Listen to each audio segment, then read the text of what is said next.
Coucou les amis du chien. Alors aujourd'hui on va parler de ce qu'est l'éducation coercitive et ce qu'est l'éducation positive.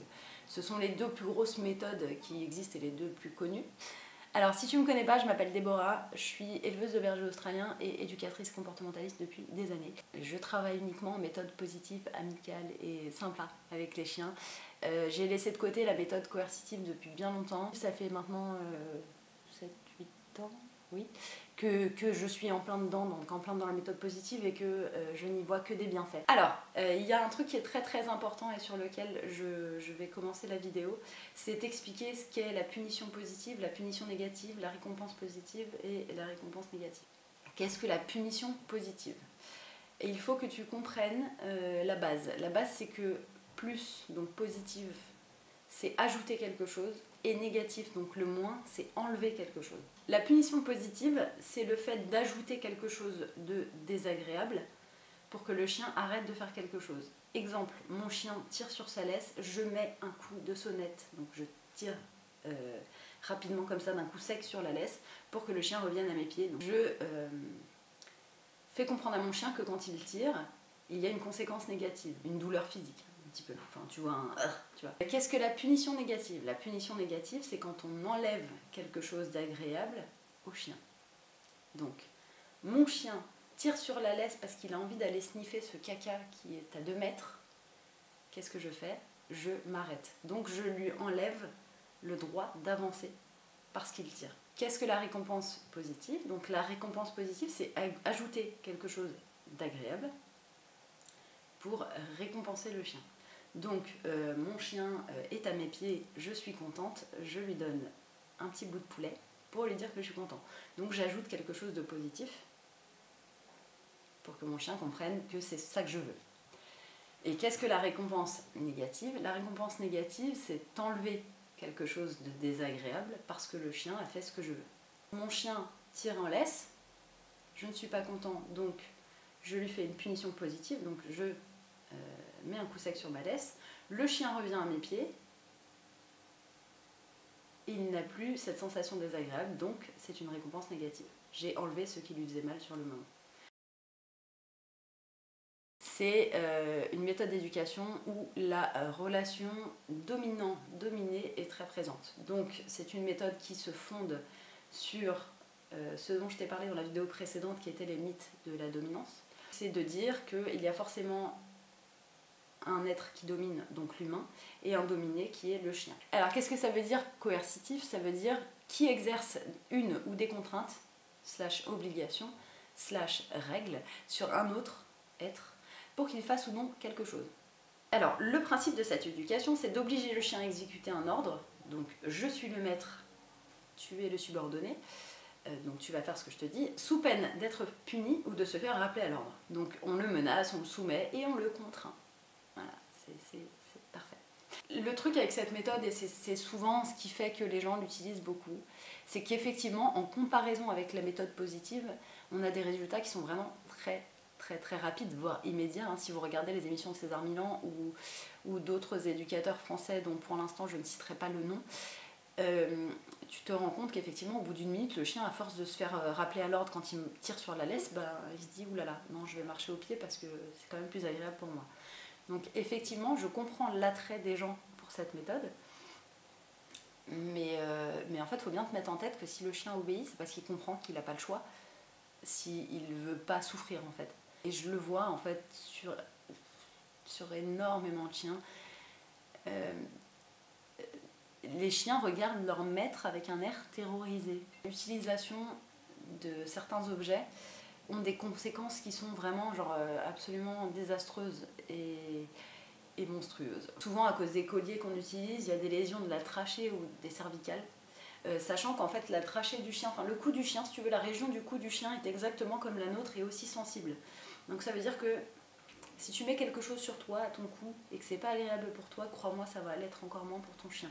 Moi, à l'époque, je faisais toujours tester les colliers, qu'ils soient électriques ou étrangleurs ou à pic, à mes élèves. Mais je leur faisais toujours utiliser pour qu'ils se rendent bien compte de ce que le chien subissait, en fait. Et souvent, ces trucs-là étaient jetés à la poubelle après parce que voilà, ils se rendaient compte que C'était pas agréable pour leur chien, quoi. Alors en méthode coercitive, les outils qui sont conseillés et utilisés, c'est les colliers à pic, donc à pointe, les colliers étrangleurs, les colliers électriques, les colliers à la citronnelle, tout un tas de trucs vraiment, vraiment sympathiques. Donc ça pose des problèmes de trachée, de cervicale, ça peut faire pour les colliers à pointe des plaies plus ou moins profondes. On peut avoir des brûlures électrothermiques dues au collier électrique. Ça peut aussi provoquer des chocs psychologiques, des chiens qui ont des TOC, qui ont des comportements, par exemple à se lécher excessivement, une hypersalivation, des troubles digestifs, carrément. Et surtout, on peut voir à long terme des comportements imprévisibles, donc des chiens qui ont vraiment l'air schizo, tu vois, qui pètent des câbles pour rien, et avec une évolution souvent agressive. Alors, mon chien aboie quand on sonne à la porte. On lui met un collier anti-aboiement, donc un collier électrique. Donc à chaque fois que le chien va aboyer, il va se recevoir une décharge électrique et a fortiori, il arrêtera certainement ou pas d'aboyer. Alors je dis ou pas parce qu'il y a un truc qui s'appelle l'habituation, ou l'état de détresse acquise chez le chien. C'est quand le chien subit des sévices physiques, donc que ce soit l'électrocution ou les coups de sonnette sur la laisse ou autre, qui vont faire qu'au bout d'un certain temps, donc ça va arrêter le comportement, mais au bout d'un certain temps, le comportement va réapparaître parce que le chien va s'habituer à la douleur.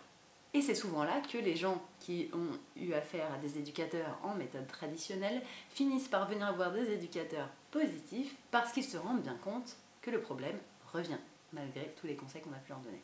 Alors, mon chiot mange les meubles. Le conseil, c'est de mettre un truc désagréable à lécher dessus. Mets du tabasco sur tes meubles, ton chien arrêtera de les manger. Et puis, par la même occasion, il perdra son goût et ses papilles gustatives et son odorat. Mon chiot fait pipi à l'intérieur. Ouh là là, quel mauvais chiot. Mais mets-lui donc le nez dans son pipi. Il comprendra qu'il ne doit plus le faire. Ça aussi, ça me laisse grandement perplexe et tu le verras sur la vidéo où je t'expliquerai pourquoi je suis passée d'une méthode à une autre. Non, ça ne fonctionne pas. Tu ne fais que terroriser ton chien et ton chien ne comprend pas pourquoi tu lui mets le nez dans la pisse. La pisse, c'est pas fait pour avoir le nez dedans. Donc non, ne faites pas ça. Non. Mon chiot me mordille. Je lui mets une tape au nez ou je lui serre très très très fort la gueule jusqu'à ce qu'il couine et qu'il se calme. En gros, fais mal à ton chien, il arrêtera de te faire mal. Non, ça ne marche pas. À part avoir un chiot, encore une fois, terrorisé, tu n'obtiendras pas grand-chose. Ou tu obtiendras un chien qui ne mordra plus jamais jusqu'au jour où il sera mis face à une situation où il aura peur et que sa seule défense sera de mordre, et il mordra jusqu'au sang et arrachera peut-être un bras, parce que tu ne l'auras pas appris à contrôler sa mâchoire face à un humain. Et donc ton chien sera euthanasié et ce sera de la faute à Bibi.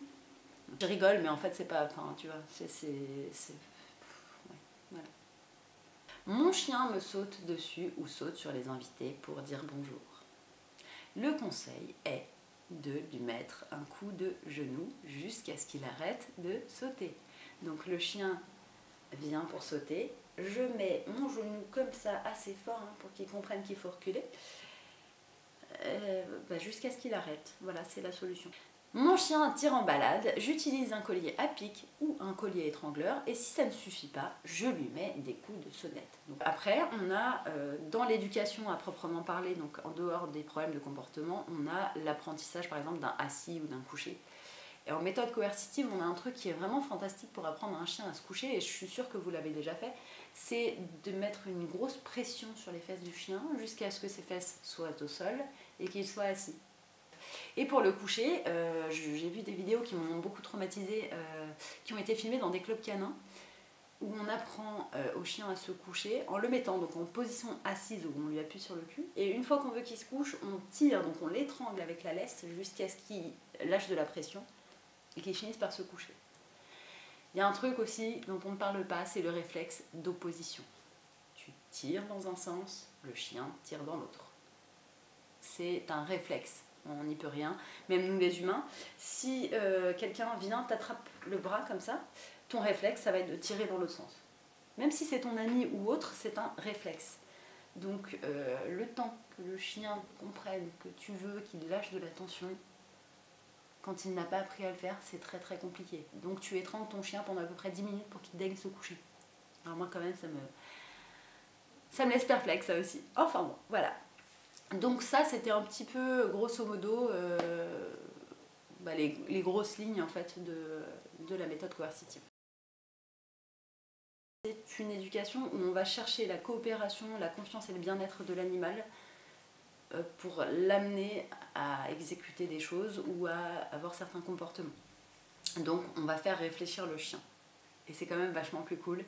Et ça renforce complètement la relation homme-chien parce que voilà, c'est basé sur de la confiance et la coopération. Et tu ne forces pas ton chien à faire des choses, tu ne le contrains pas. Ça ne veut en aucun cas dire qu'il n'y a pas de limite et qu'il n'y a pas de règles et que les chiens éduqués en méthode positive font ce qu'ils veulent comme ils veulent. C'est pas permissif en fait, voilà, ça c'est très important. Donc pour l'éducation positive, on va utiliser la récompense positive et la punition négative. Donc je répète, on va donner quelque chose d'agréable au chien quand il fait un bon comportement et on va retirer quelque chose qui lui est agréable quand il ne fait pas bien les choses. Alors, il y a des règles d'or en méthode positive, ou en tout cas c'est les règles que moi j'utilise et que j'énonce à mes clients. C'est les suivantes. Donc il faut se concentrer sur les comportements désirés et surtout les comportements qu'on a décidés au préalable, qu'on veut en toutes circonstances et bosser dessus d'entrée de jeu. Donc ça veut dire que par exemple, avant d'avoir un chiot, tu vas réfléchir à ce que tu attends de lui à l'intérieur. Donc je veux qu'il monte sur le canapé, mais je veux qu'il sache en descendre. Je veux qu'il attende sa gamelle pour manger. Je veux qu'il ne saute pas sur mes invités, mais que plutôt il s'assoie pour attendre son câlin et qu'on lui dise bonjour. Voilà, tout plein de trucs. Donc tu vas savoir ce que tu attends de ton chien et tu vas travailler en fonction. Règle numéro 2, on n'utilise jamais la force, la confrontation. On ne crie pas, on ne s'énerve pas. On est tous humains. Je sais qu'on peut tous s'énerver. Voilà, je sais qu'il y a des comportements qui parfois nous exaspèrent tellement qu'en fait on n'arrive plus à se détendre. Franchement, à force de travail, on gagne de la patience et on gagne du calme. Donc la troisième chose, c'est on va renforcer les bons comportements tout au long de la journée, même hors des séances d'entraînement. Et la quatrième chose, et qui est hyper importante, c'est de pousser ton chien à la réussite. Tu vas lui apprendre des choses dans un environnement qui va être calme, où il n'y aura pas de distraction. Et puis au fur et à mesure qu'il apprend ce comportement et qu'il commence à bien le comprendre, tu pourras l'amener à le faire avec des distractions ou l'amener à le faire plus longtemps. Arrêtez d'être dans ce truc qui est très humain de n'avoir aucune patience. Et je sais qu'on est au 21e siècle et qu'on a toujours ce qu'on veut, quand on le veut, au moment où on le veut. Mais quand tu travailles avec un être vivant, il faut arrêter, il faut absolument arrêter d'être là-dedans, quoi. Je veux dire, laisse-lui le temps d'apprendre, d'emmagasiner tout ce que tu lui apprends et ne le pousse pas à l'échec. Une des choses importantes aussi, c'est d'apprendre à parler chien. Je vais vous mettre en barre d'infos aussi des livres qui parlent de la communication canine et comment les chiens communiquent. Et tout ça, en fait, ça va te permettre de mieux t'adapter à lui, de mieux le comprendre. Parce que souvent, on a ce problème aussi en tant qu'humain, c'est qu'on veut du chien qu'il comprenne absolument tout ce qu'on lui dit, alors qu'on ne parle pas du tout la même langue, mais que nous, on n'essaye jamais de les comprendre. Et la dernière chose, qui est sûrement la plus importante en méthode positive, c'est qu'il va falloir que tu apprennes à être patient. J'en ai déjà parlé avant, mais là, je te le mets bien en règle d'or, tu vois, pour que tu comprennes que éduquer un chien et le rendre parfait à tes yeux, c'est beaucoup de travail, beaucoup d'énergie, beaucoup d'heures passées à le faire et beaucoup de patience. C'est un petit objet, je vais peut-être aller te le chercher, bouge pas. Donc le clicker, c'est une petite boîte, alors il y a différentes formes, différentes couleurs et différents sons aussi, parce que celui-là est très fort. C'est bien mon gradou, mais j'ai rien à te donner, j'ai pas pris. Et donc ce clic, il va te servir de marqueur de bon comportement. Ça veut dire que voilà, ton chien va avoir le cul posé au sol, clic, récompense. Donc c'est toujours suivi, à l'exception de maintenant où je viens de cliquer et je n'ai pas donné de récompense à mon chien, malheureuse. C'est toujours suivi d'une récompense, surtout au début. Il faut vraiment être précis dans le timing et assez rapide pour que le chien associe vraiment au début le bruit à la récompense. En gros, ça sert à marquer un bon comportement et à dire à ton chien que c'est exactement pile le moment où tu as cliqué où il a fait ce qu'il fallait faire. Le premier, c'est que l'éducation positive est une éducation permissive. Donc ce qui voudrait dire en fait que nos chiens n'ont aucune limite et que nos chiens éduqués en méthode positive font tout et n'importe quoi et surtout font tout ce qu'ils veulent parce qu'on ne leur donne pas de règles ni de limites. C'est complètement faux. Positif n'égale pas permissif. Positif veut juste dire qu'on va apprendre au chien ce qu'on veut de lui et ce qu'on ne veut pas de lui. Le deuxième mythe qui revient très très souvent, c'est que ça ne marche pas sur les chiens à problème. Donc ça ne marcherait pas sur les chiens agressifs, les chiens réactifs, les chiens à problème, tu vois, qui ont des problèmes comportementaux. Laisse-moi te dire un truc sur les méthodes positives au clicker training. Ça marche, mais tellement, tellement, tellement bien quand on est rigoureux dans son travail. Je peux te dire que tu peux avoir un chien qui est archi agressif et si tu le bosses tous les jours, avec les bonnes distances, avec les bonnes méthodes et avec les bonnes récompenses au bon moment, tu as des résultats tellement, tellement rapides et tellement fous que je comprends même pas qu'on puisse dire que voilà, ça marche pas sur les chiens à problème. Moi j'ai vu des chiens faire des progrès inimaginables. Il y a énormément d'éducateurs en positif qui réhabilitent des chiens qui sont faits pour l'euthanasie, que ce soit en Amérique ou en France. Il y en a beaucoup qui bossent avec des méthodes positives et ça a de très très très bons résultats. Une autre chose, c'est qu'on dit qu'en éducation positive, on ne dit jamais non. Alors oui et non, j'ai envie de te dire. J'ai toujours dit à mes clients, si vous êtes quelqu'un qui dans la vie dit facilement non, ça ne sert à rien d'enlever le nom de l'éducation. Le seul problème avec le non, c'est qu'en fait, il n'indique pas au chien ce que vous voulez qu'il fasse à la place. On rentre dans cette coopération et cette compréhension entre les deux. Tu vois, il vaut mieux lui expliquer ce qu'on veut de lui plutôt que de lui mettre une barrière et lui dire un non ferme. Parce que tu vois, il vaut mieux qu'il sache ce qu'il faut qu'il fasse à la place. Il me saute dessus, je lui dis non, ça ne sert à rien. Il me saute dessus, je lui dis Woody assis, il s'assoit, c'est génial, c'est ce qu'on veut. Pourquoi ne pas lui dire ce qu'on veut? C'est quand même vachement plus simple que de lui mettre une barrière. Voilà. Le dernier truc, qui est le point le plus important, dont les gens parlent le plus, et ce qui semble le plus embêter les gens avec cette méthode, c'est qu'on va devenir un distributeur de friandises. Non. Non. Alors souvent, ce qui fait que les gens se détachent de la méthode positive, c'est que, premièrement, ça les gêne de donner de la bouffe à leur chien. Pourquoi ça les gêne? Parce qu'ils se rendent compte que le chien fait les choses pour avoir de la bouffe. Ne vas-tu pas au travail pour recevoir ta paye à la fin du mois? Si ta réponse est oui, alors tu peux comprendre que ton chien fasse aussi les choses parce qu'il a envie de recevoir ce délicieux morceau de poulet que tu as dans la poche. Tout simplement. Il faut vraiment que tu te mettes en tête que le chien, encore une fois, est un opportuniste. Et il est fort probable que sur sa pyramide d'amour et sa pyramide de priorité, la bouffe passe avant toi. Dans 90% des cas, voire même plus, la bouffe passera avant toi. Ton chien choisira une saucisse plutôt que de te choisir toi. C'est comme ça. Il faut pas leur en vouloir. Ça ne veut pas dire qu'il t'aime pas, mais ça veut dire que dans sa liste de priorités, tu vois, la saucisse est plus importante. À long terme, en méthode positive, la bouffe, vraiment, c'était une fois sur 100. C'est vraiment, le loto de la bouffe. Tu vois. Il va pas falloir l'enlever ad vitam aeternam et ne plus jamais rien lui donner quand il aura plusieurs bons comportements à la fois. Donc voilà, tu ne seras pas un distributeur de bouffe. Donc voilà, tu as ces deux méthodes. Je t'invite à choisir celle que tu veux, mais je t'invite également à faire le bon choix. je te mettrai des liens pour les clickers et pour des livres en barre d'infos si tu veux te renseigner. Je te dis à bientôt pour une prochaine vidéo. J'espère que celle-là t'aura plu. Je te fais des bisous. À bientôt.